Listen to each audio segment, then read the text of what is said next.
Hello.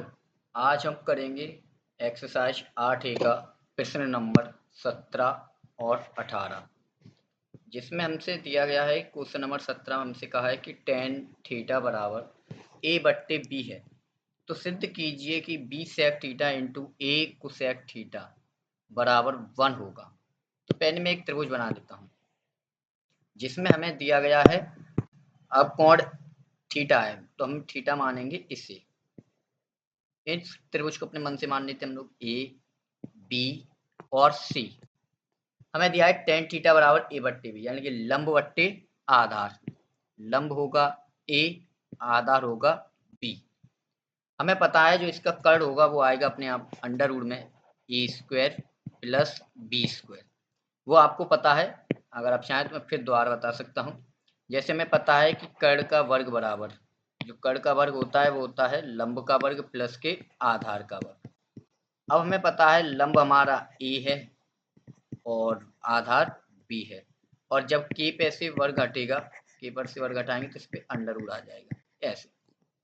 अब हम जैसे जैसे इसमें मान पूछे गए हैं वैसे इसके मान रखते हैं। जैसे हमसे पूछा गया है कि पहले B sec थीटा यानी कि B इंटू sec थीटा।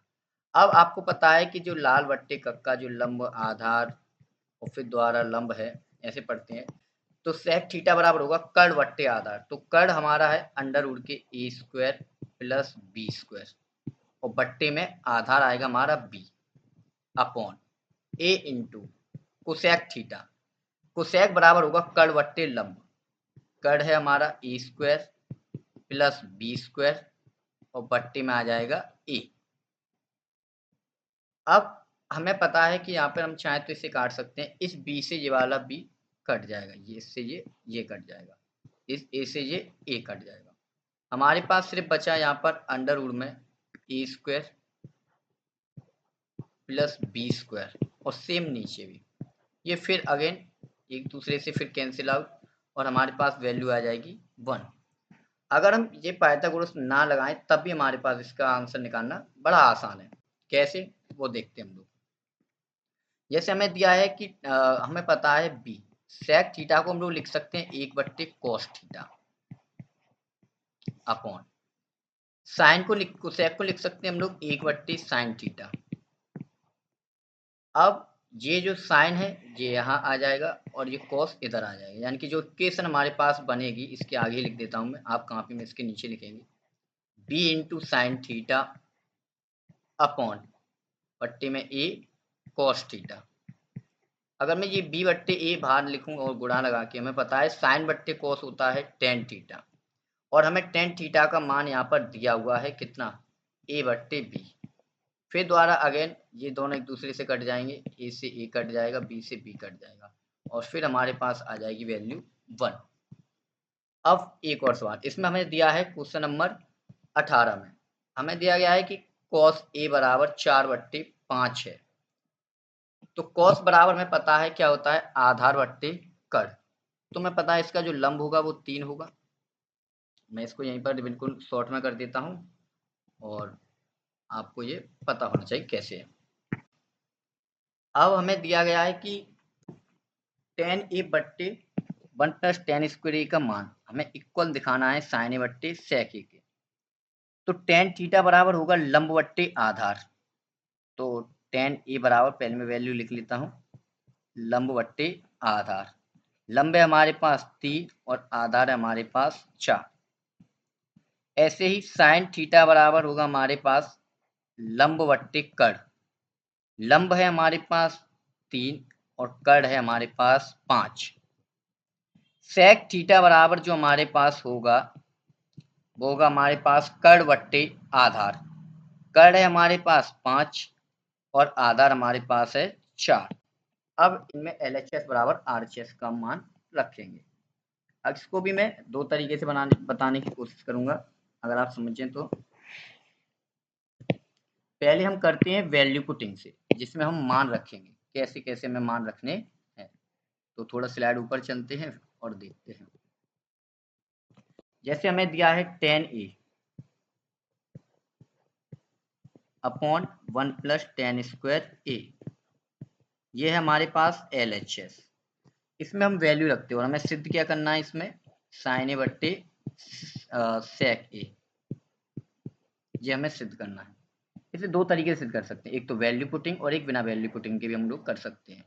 तो देखिए टेन ए का मान हमें पता है ये आएगा 3/4 अपॉन 1 प्लस 3/4 का होल स्क्वायर बराबर साइन ए बराबर है 3/5 और सेक ए बराबर है हमारे पास 5/4।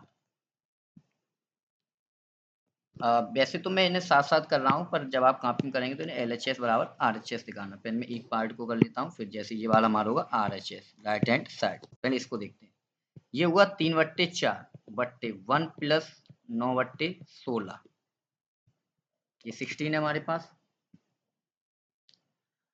अब 16 और 9 कितने हो जाएंगे जब हम इसको सोल्व करते हैं, 16 16 16 और 9 25, ये हो गया 25/16। अब हमें पता है ये वैल्यू कहाँ जाएगी, इधर, और ये हो जाएगी इधर, यानी कि जो ये मान बचेगा हमारे पास वो आ जाएगा 3 का गुणा हम 16 में, वरना सीधे काट देते हम लोग, 4 गुणा ही कर लेते हैं। चलो 3/25 गुणा 4। अब हमने इसको काट दिया, 4 से काट दिए 16 4 बार, यानी कि जो हमारे पास जो वैल्यू बचेगी वो बचेगी 4 तिया 12 और 25 एकन 25। अब RHS में देखते हैं हम लोग, RHS में क्या होगा, तो RHS में भी सेम, ये इधर मल्टीप्लाई और ये इधर मल्टीप्लाई, ये भी आएगा 12/25, यानी कि यहाँ पर प्रूफ होता है LHS बराबर RHS। ये तो रहा सवाल का एक तरीका। अब मैं इसे बताऊंगा दूसरे तरीके से, जहां शायद वैल्यू हमें रखने की जरूरत ही ना पड़े और दोनों ही स्थितियां कैसी आ जाए हमारे पास, बराबर आ जाए। जैसे ये सवाल है, हमें पता है tan स्क्वायर ए, अब हम रखते हैं इसको सोल्व करें, देखो बिना वैल्यू रखे tan ए बराबर tan ए का tan ही रखते हैं, 1 प्लस tan स्क्वायर ए हमें पता है क्या होता है, वो होता है sec स्क्वायर ए। हम इस बार LHS से RHS पर जाएंगे। अब ये रहा हमारा sec स्क्वायर ए हो गया यहाँ पर। अब tan ए को हम लिख सकते हैं sin ए बट्टे cos ए, और sec स्क्वायर ए को लिख सकते हैं 1/cos स्क्वायर ए। मैंने इस cos से ये वाला एक cos काट दिया, एक घात इसकी कम हुई और ये इधर आके इसके साथ हो गया मल्टीप्लाई, यानी कि ये बच्चा sin A into cos A. और आप लोगों को पता है कि जो cos होता है मैं कई बार बता चुका हूँ, वो sec का उल्टा होता है, यानी कि मैं इसे लिख सकता हूँ 1/sec ए, यानी कि अपने आप प्रूफ हो गया कि sin a/sec ए। दोनों ही स्थितियों में आपको नंबर मिलेंगे, ये नहीं है कि ये गलत है, यहाँ पे वैल्यू नहीं है। अगर वैल्यू रखना चाहें तो वैल्यू, वरना इस स्थिति में दोनों तरफ से ही हमने इस सवाल को क्या कर सकते हैं, सिद्ध कर सकते हैं। Thank you for this.